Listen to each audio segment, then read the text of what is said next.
melhores filmes de terror de todos os tempos. É isso mesmo. Ah, Felipe, como é que se assim, melhores filmes de terror de todos os tempos? Não, são os meus 20 filmes de terror favorito. Mas se tem uma coisa que a gente faz aqui nesse canal é sustentar o gosto. Então, melhores filmes de terror de todos os tempos significam os melhores filmes segundo o Felipe Leão. E é isso. Foda-se. Ah, Felipe Leão, mas tem que dar medo, são filmes de terror que dão medo. Para, chega. Não vou ficar mais falando sobre isso. A emoção específica do terror é o medo. Só que não o medo de... Ah, o filme tem que dar medo. Não, a ambiência do filme, a mise-en-scène do filme, as ações os quais os personagens estão vivendo, os dilemas que o personagem vive, é permeado pelo medo. E sabe onde tem aula sobre terror? Na Introdução ao Cinema. 2 aulas novas esse mês de outubro só sobre o terror. A primeira, o que é terror, e a segunda, o que é o medo, a emoção específica do terror. Então vamos lá.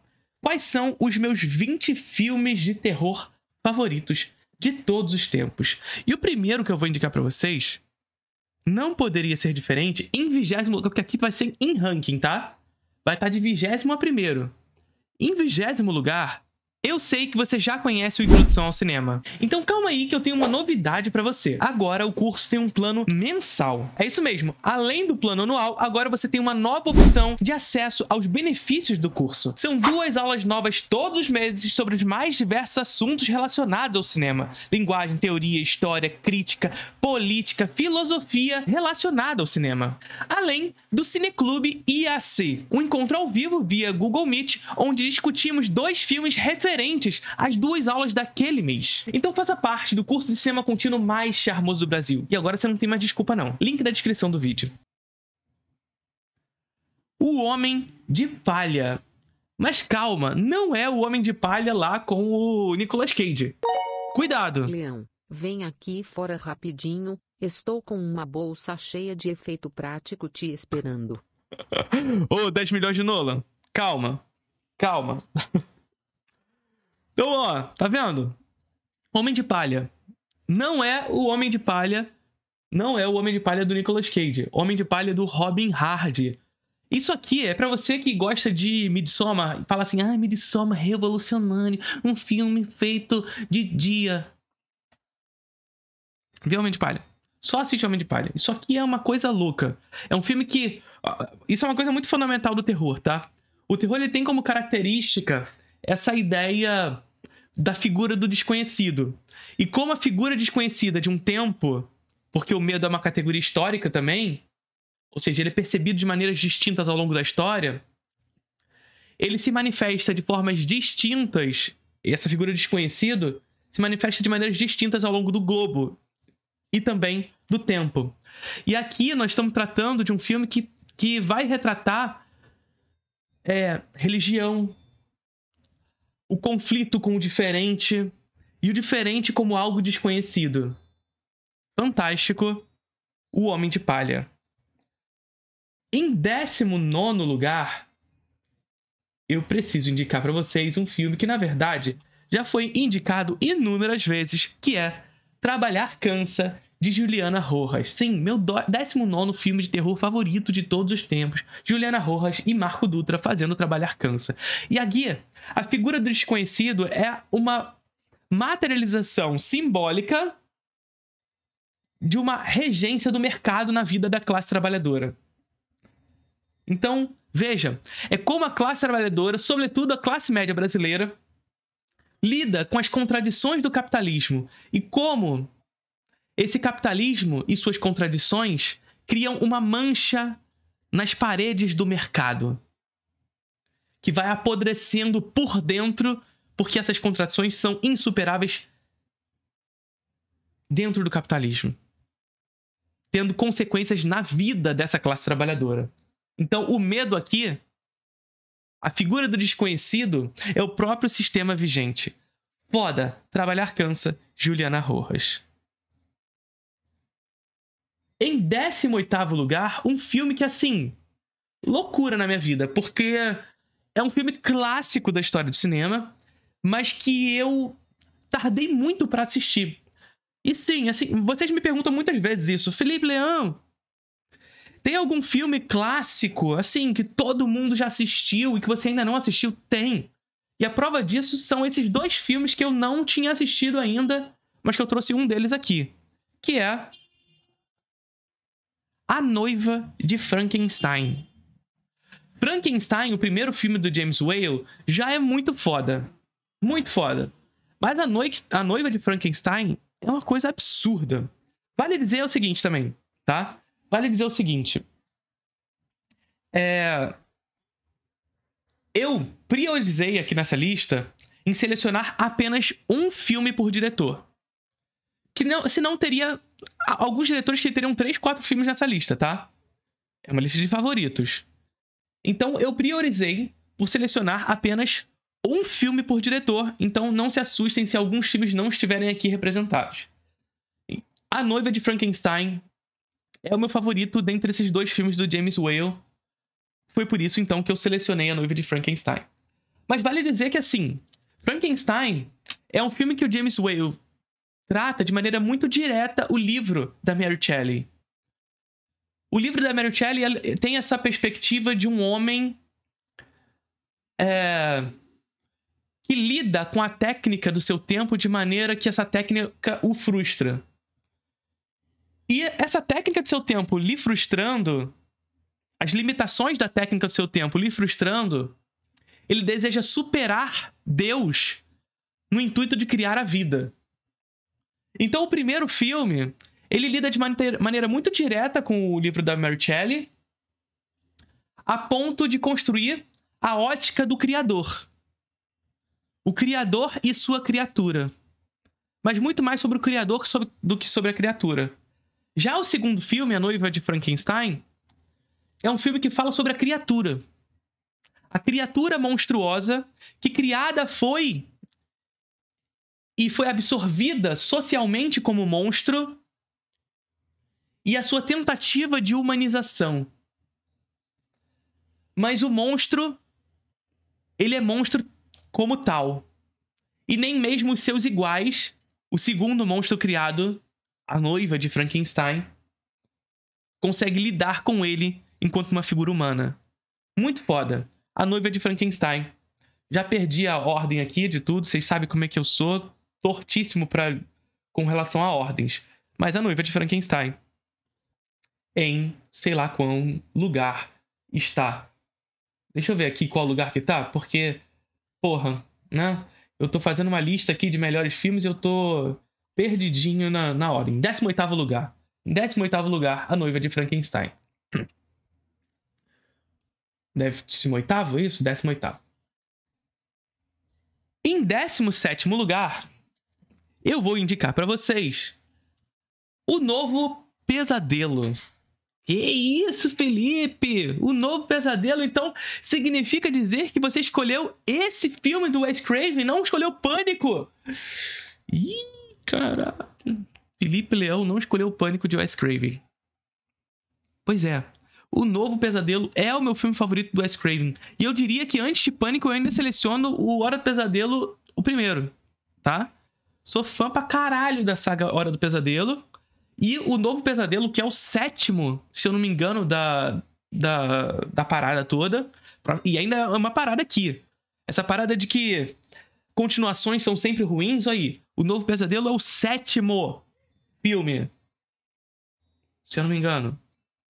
Ou é o 5º? Tô perdido. E é muito foda. Muito foda. É um filme hiper autoconsciente. É um filme que, inclusive, antecipa Pânico. É um filme que antecipa Pânico.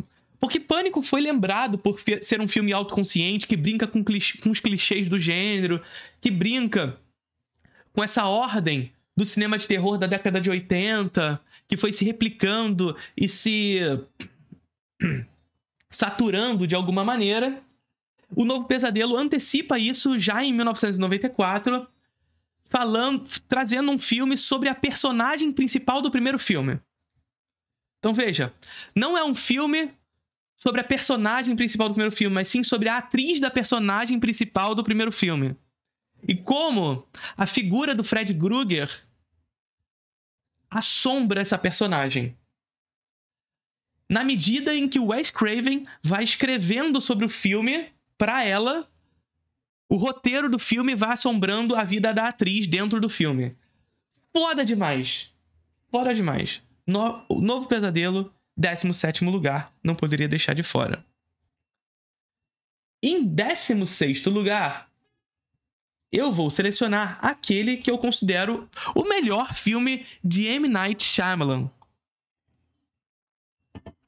Então, em 16º lugar, A Visita de Shyamalan. Aqui tá o melhor plot twist do Shyamalan, tá? O melhor plot twist do Shyamalan. E eu fico com muita dor em falar isso, porque eu gosto muito de Sexto Sentido.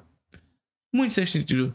Eu fiquei com muita dúvida real aqui em qual que eu iria selecionar. Se eu iria selecionar A Visita ou se eu iria selecionar o Sexto Sentido. Porque eu sempre falei pra vocês que A Visita é meu favorito e eu permaneço sustentando esse gosto. Mas isso não significa dizer que Sexto Sentido tá muito longe. Sexto Sentido é o meu segundo favorito e, assim, por muito perto.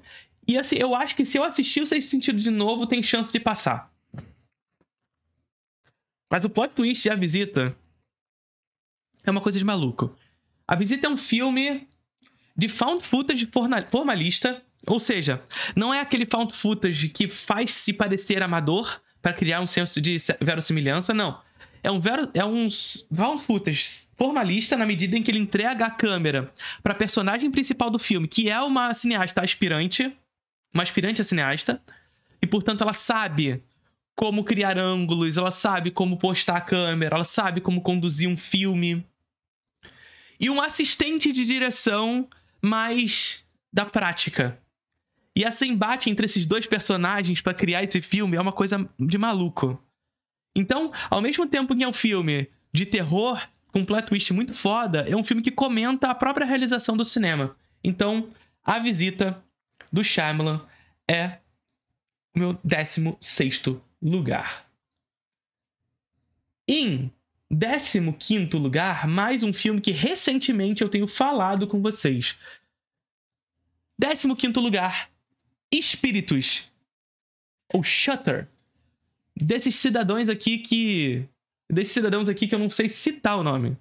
Banjong Pisantanankun e Park Pum Wanpun. Se é assim que fala, desculpa, cidadãos.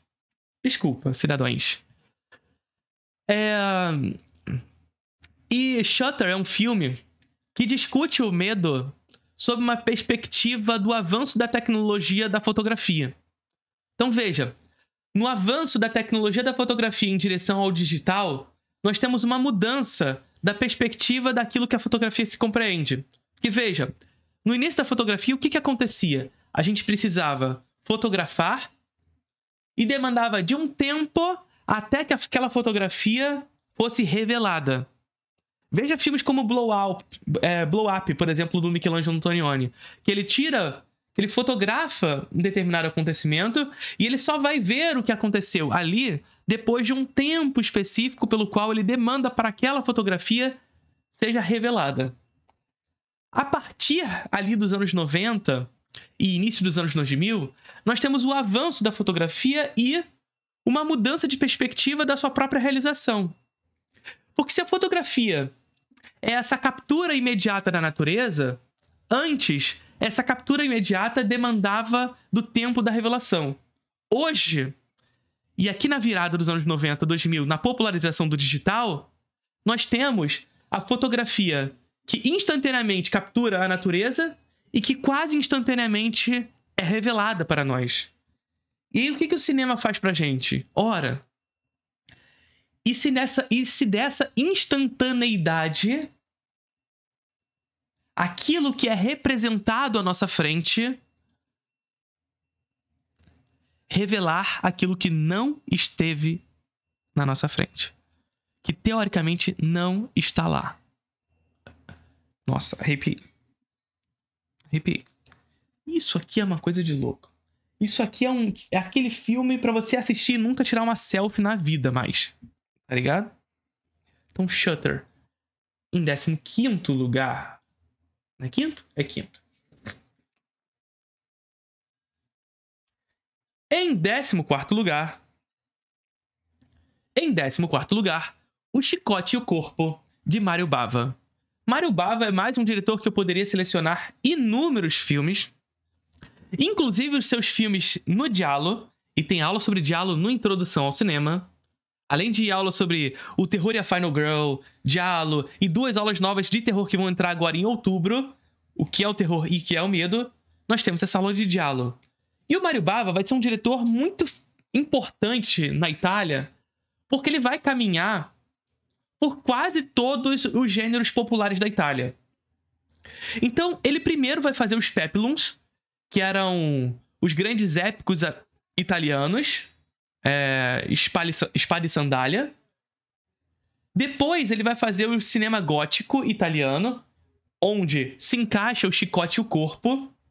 E, posteriormente, ele vai fazer Giallo, com 6 Mulheres para o Assassino, por exemplo, que é um filme maravilhoso. Banho de Sangue, que vai inspirar, por exemplo, Sexta-feira 13.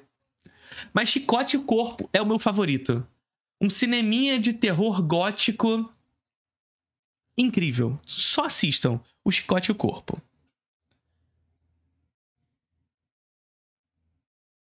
Em 13º lugar, mais um representante brasileiro aqui na lista.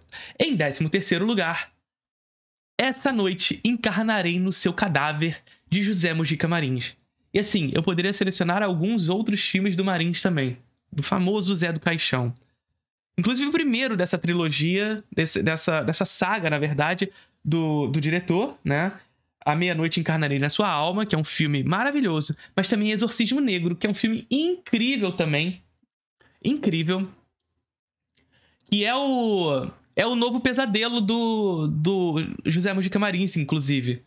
Se vocês forem ver o novo pesadelo do Wes Craven, vocês vão ver que antes disso, o Mujica estava fazendo o Exorcismo Negro, que é o seu novo pesadelo, tá ligado? Ou melhor, o novo pesadelo é o Exorcismo Negro de Wes Craven. Porque é o contrário que a parada aconteceu. E não é estranho pensar isso, tá? Não é estranho pensar isso, porque isso é uma coisa muito importante que a gente precisa ter em mente.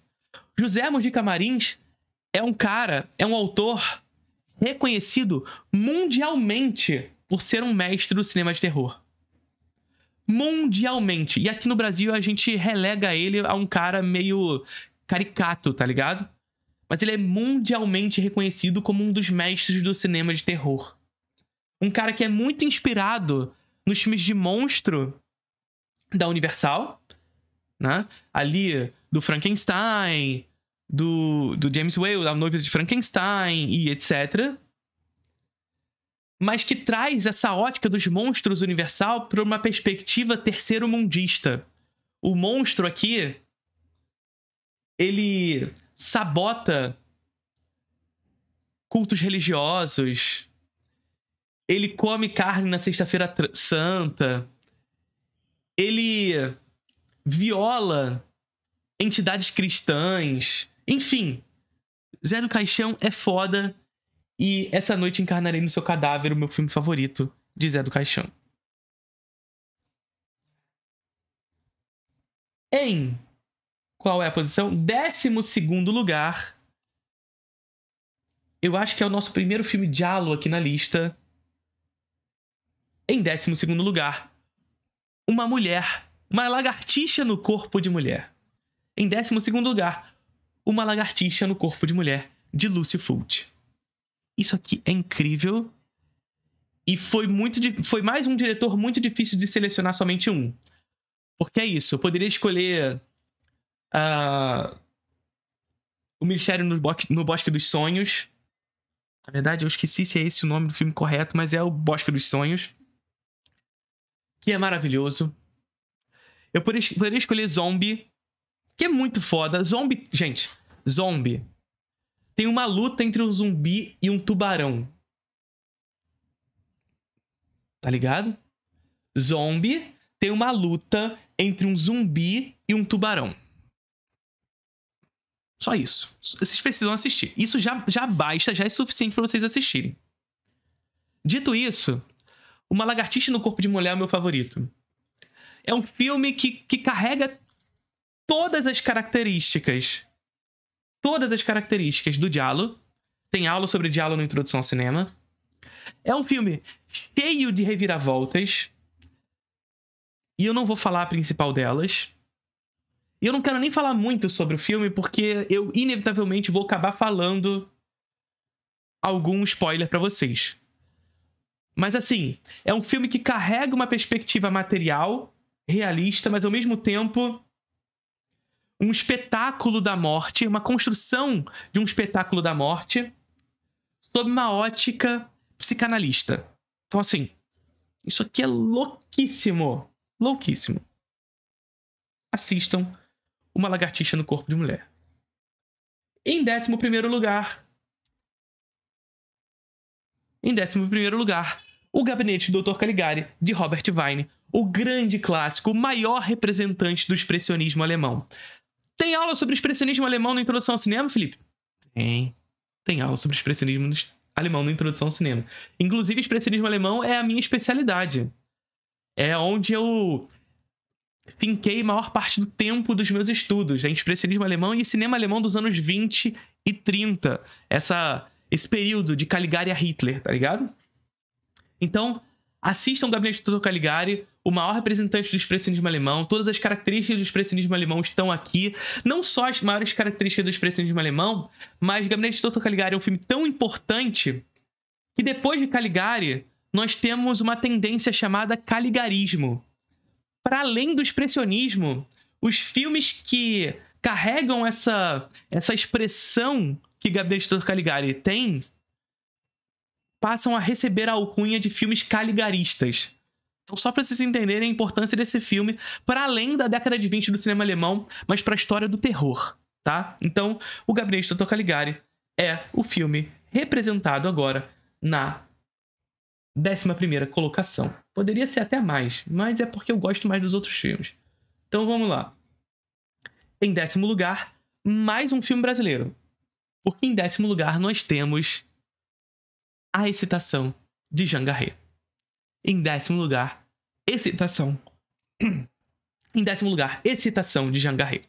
Mais um diretor conhecido por fazer dramas psicológicos que ficam transitando entre o horror e o melodrama. Mas nesse caso em específico, Excitação é um filme de terror clássico. Mas aqui um terror erótico. Sob a ótica lá do cinema erótico brasileiro da década de 70, 80. As pornochanchadas, as famosas pornochanchadas. Só que aqui nós temos um filme com grandiosíssimas inspirações no giallo italiano, no cinema de terror italiano, em Mario Bava, em Lucio Fulci, em Dario Argento. Então, veja só o que eu tô falando aqui pra vocês. Esse aqui é o caldeirão que vocês precisam assistir. Um filme que tem inspirações no cinema de terror italiano, no cinema popular de terror italiano, o giallo, e tem aula sobre giallo na Introdução ao Cinema, em Lucio Fulci, Dario Argento e Mario Bava, mas que, apesar de ser inspirado no terror popular italiano, é um terror brasileiro por essência, carregado do erotismo brasileiro proveniente dessa época. Cinema de terror erótico e ficção científica. Gente, ficção científica, terror erótico inspirado no cinema popular italiano. Essas são as características fundamentais para assistir um filme como esse. Na moral, se tu não assistir depois dessa, meu amigo, tu tá perdido. Tua vida tá indo pra um lugar que você nem merece assistir. Se não for o filme que você vai assistir essa noite, não sei o que vocês querem da vida. E é claro que, assim, evidentemente, numa lista de filmes de terror, eu não poderia deixar aquele que eu considero o meu cineasta americano favorito. Brian De Palma. E aí, assim, Felipe, qual vai ser o seu filme de terror do Brian De Palma na lista? Em 9º lugar, Carrie, a Estranha. Foda. Foda. Se tu não assistiu Carrie ainda, meu amigo, Carrie do Brian De Palma, tá? Pelo amor de Deus. Meu amigo.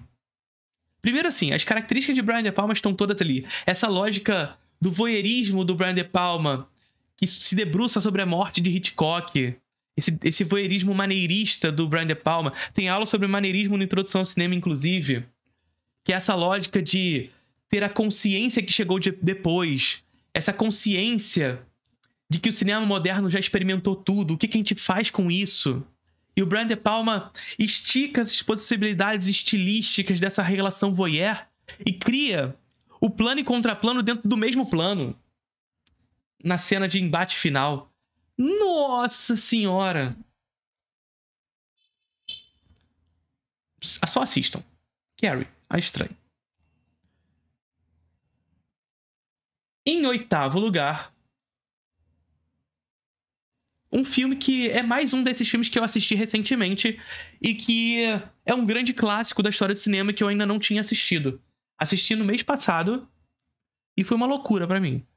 Que é O Despertar dos Mortos, de George Romero. Isso aqui é mais um filme que exemplifica aquilo que eu sempre falo pra vocês. O medo é uma categoria histórica. E esse é tema da 2ª aula de outubro. O medo como uma categoria histórica. Por quê? Porque esses monstros e criaturas que o cinema de terror adora replicar, eles mudam a sua perspectiva do medo ao longo da história. Então veja que, por exemplo, o Frankenstein lá atrás, ele tá falando, lá com a Mary Shelley escrevendo em 1900 na década de... no século XIX, 1800 e tanto, ela tá falando sobre esse homem que é frustrado com as limitações técnicas do seu tempo. E a gente pega, por exemplo, o zumbi. Porque o Frankenstein nada mais é do que um zumbi. Percebe? É um morto-vivo que, na verdade, não é morto-vivo, enfim, mas é um zumbi. E o zumbi, historicamente, ele surge... o surgimento do zumbi, enquanto criatura, surge da mitologia africana. Sobretudo, da migração na migração africana em direção ao Haiti. Da migração forçada, evidentemente, da escravidão. Do voodoo ali no Haiti. Então,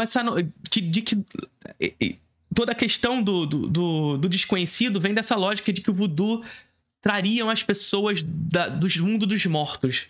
Ora, só que essa noção do medo muda ao longo da história. E aí, quando você vê o Despertar dos Mortos do George Romero, você vê, por exemplo, que todo o filme se passa dentro de um shopping center.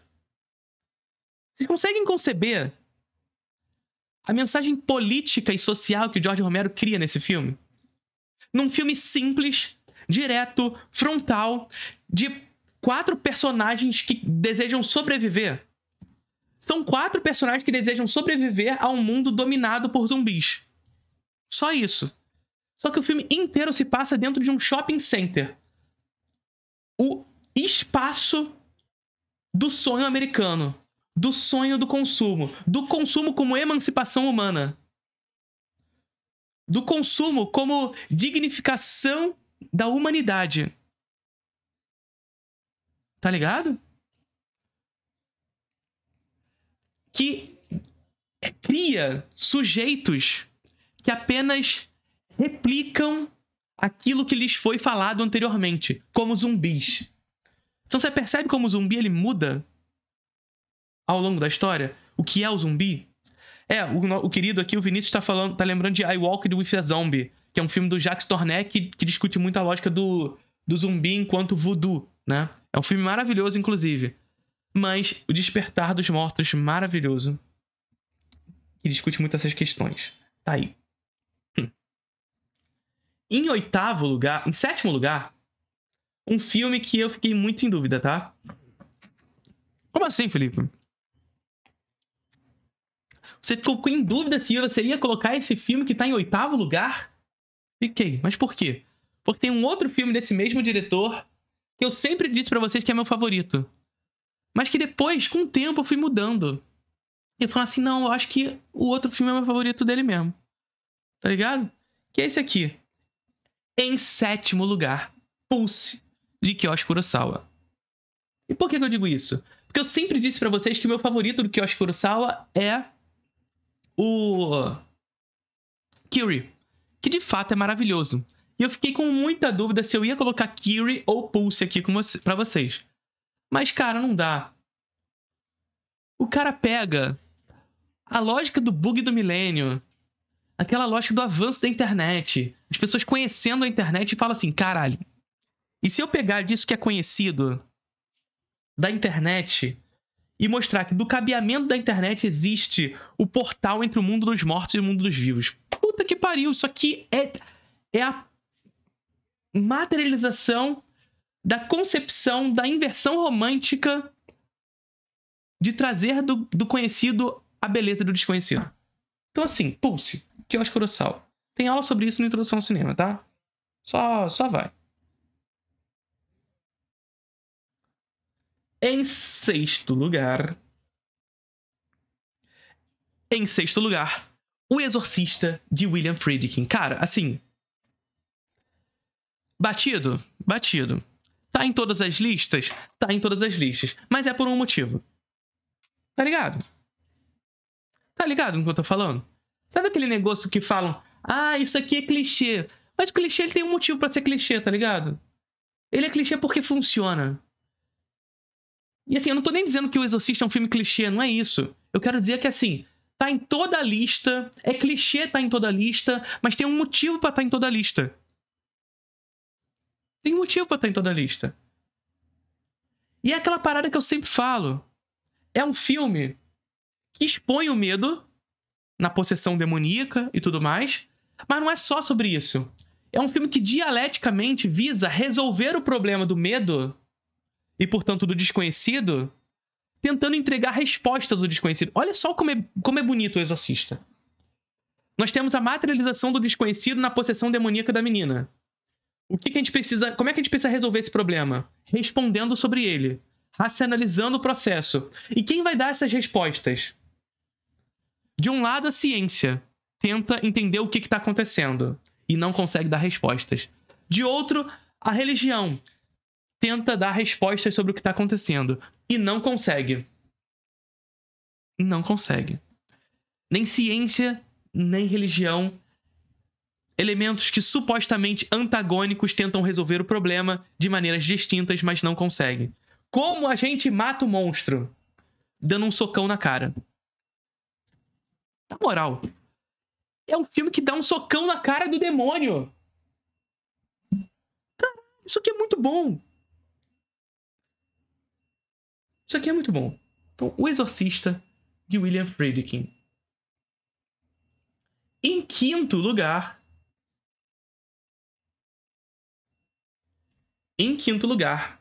aqui, no sexto já era GOAT, tá ligado? Mas a partir de agora, meu amigo, é aquilo assim, porra, como é que esse filme não tava em primeiro? Tá ligado? A partir desse momento é como esse filme não estava em primeiro. Em quinto lugar, O Enigma de Outro Mundo, de John Carpenter. Estamos falando da elite. Não só da elite de filmes, mas da elite de pôster. Isso aqui é um dos pôsteres mais lindos já feitos. Isso aqui é um dos pôsteres mais lindos já feitos na história do cinema. Tá? Então, O Enigma de Outro Mundo, de John Carpenter, não poderia faltar nessa lista. Um filme que discute muito toda a questão da Guerra Fria naquele contexto. Já estamos falando de uma Guerra Fria nos seus momentos mais tardios, mas toda essa lógica do desconhecido que vem de fora para dominar ideologicamente um território. Isso tudo tá muito permeando ali o Enigma de Outro Mundo, do desconhecido que vem de fora. Mas também um filme como um filme da década de 80 que discute muito as IST. Também esse inimigo que vem de fora e que pouco a pouco vai consumindo cada uma das pessoas. Foda. Enigma de Outro Mundo, John Carpenter. não poderia faltar numa lista de filmes de terror, evidentemente. E é aquele negócio, né? Eu poderia botar Eles Vivem? Poderia. E provavelmente estaria na lista se eu não pusesse a mim a barreira de selecionar apenas um filme por diretor. Ora, aqui... Esse top 4 aqui é uma coisa de louco pra mim, tá? Em quarto lugar, A Bruxa de Blair. Felipe, você tá dizendo que A Bruxa de Blair é melhor que O Enigma de Outro Mundo? É meu favorito, gente. Desculpa, mas é meu favorito. Então, A Bruxa de Blair em quarto lugar. Por quê, Felipe? É mais um filme que discute aquela lógica do cinema digital, tá? É mais um filme que discute aquela lógica do cinema digital. Um filme de 1999, dessa virada do milênio, não só virada do século, virada do milênio, do avanço das tecnologias digitais, e que passa a discutir esse digital como uma ótica de verossimilhança com a realidade. Então veja só o que eu tô dizendo. O cinema digital possibilita um imediatismo com aquilo que ele mostra, que entrega ao espectador uma sensação de verossimilhança para além do cinema profissional. Veja só o que eu tô falando. Não estou dizendo que A Bruxa de Blair não é profissional, mas ele entrega a sensação de um filme amador. E essa sensação de filme amador faz com que o espectador sinta como mais verdadeiro um filme como A Bruxa de Blair do que um filme realizado por um cineasta profissional. Por quê? Porque o cineasta profissional manipula a realidade através da técnica. Um filme que é supostamente amador, essa estética amadora é sentida como verdadeira. Então veja só como os cineastas eles passam a se utilizar de uma técnica que surge nesse contexto histórico e possibilitam filmes muito característicos daquele tempo histórico. Não faz sentido mais um filme como A Bruxa de Blair hoje. Porque essa estética é muito característica dessa virada do milênio. Replicar A Bruxa de Blair hoje não faz mais sentido. Mas a força de Bruxa de Blair, nesse contexto histórico, 1999, é algo muito único. Eu não poderia estar de fora dessa lista de filmes. Tá bom? Em terceiro lugar, Felipe Leão. Você vai colocar esse filme em terceiro lugar mesmo? Boa. Em terceiro lugar, Psicose, de Alfred Hitchcock. Só pode colocar um filme do Hitchcock, gente. Só pode colocar um filme do Hitchcock. E o meu primeiro filme de Hitchcock, e o único filme de Hitchcock na lista, é Psicose. Base pra tudo que o cinema de terror fez pós década de 60. Tá? Essa aqui é a base. É a matriz. Aliás, gente, é isso que eu sempre falo pra vocês. Hitchcock é a matriz do cinema moderno. É uma das matrizes do cinema moderno. E quando eu digo pra vocês que tudo depois de Vértigo é Vértigo, tem aula sobre Vértigo na introdução ao cinema, é dizer pra vocês também que tudo, sobretudo no cinema de terror, depois de Psicose, é Psicose. Não tem jeito. E sabe onde tem aula sobre cinema de terror e Psicose? Sabe onde tem aula sobre Psicose? Na introdução ao cinema. Tá ligado? Tá ligado que tem tudo nesse curso maravilhoso? Curso de cinema contínuo mais charmoso do Brasil? Tem tudo lá, cara. Tem aula de Psicose, tem aula de Vértigo, tem aula de tudo. Vocês já viram durante esse vídeo todo aqui, tem aula da porra toda. Tu não faz parte por quê ainda? E essa aqui é a base fundamental de boa parte do cinema de terror. Se tu não assistiu Psicose ainda, meu amigo... Assim, se tu não assistiu Psicose ainda, você já assistiu Psicose. Porque em algum momento você assistiu outro filme que é Psicose, ou porque esse filme aqui já tá no imaginário, já tá no inconsciente coletivo, tá ligado? Você sabe Você pode não ter visto Psicose, mas você sabe da cena do banheiro. Você pode não ter visto Psicose, mas você sabe o plot twist. Você sabe. Você só sabe. E aí você entende qual é a potência de um filme como esse na história do cinema. Na história da arte. Tá ligado? O que eu quero dizer? Porque é tal como Shakespeare. Você pode nunca ter lido ou ter visto uma peça de Romeu e Julieta. Mas você sabe o que acontece. Por quê? Porque Shakespeare é replicado na história da arte. E Hitchcock é replicado na história da arte depois de Hitchcock. Alfred Hitchcock é Shakespeare do cinema. Pronto, essa vai ser a afirmação. Desculpa, mas vai ser essa afirmação. Em segundo lugar, Onibaba Kanetoshindo. Vocês já esperavam. Eu acho que vocês já esperam os 2 primeiros lugares. Se vocês não esperam é porque vocês não me acompanham, tá? E aí você já tá todo errado, você não tá inscrito aqui no canal, tá? Enfim, tá tudo errado. Onibaba Kanetoshindo. Mais um filme de terror erótico japonês sobre 2 personagens femininas lá no século XV, se eu não me engano, numa guerra no Japão, onde o homem da família vai pra guerra e supostamente morre. Ou pelo menos tudo indica que sim, não tinha telefone. Não sei se vocês sabem. Em determinado momento, um homem chega e essas 2 mulheres, rapidamente, essas 2 mulheres elas sobrevivem matando samurais e vendendo suas armaduras. Algo que acontecia de fato muito. Em determinado momento, um homem chega e essas mulheres não matam esse homem. E a menina, que era casada com o samurai que foi pra guerra, se apaixona por esse cara. A mãe também passa a ter tensões sexuais com esse cara. E, vingando o seu filho e a si mesma, passa a assombrar a nora. Só assistam Onibaba, tá bom? Ah, vale uma coisa a dizer, tá? Enquanto eu não falo o primeiro colocado, vamos falar... Eu já sei que vai ter gente falando assim... Ah, mas Psicose não é terror, é thriller, é suspense. Thriller e suspense são categorias criadas para trazer o cinema de terror por uma ótica de verdadeira arte. Ponto.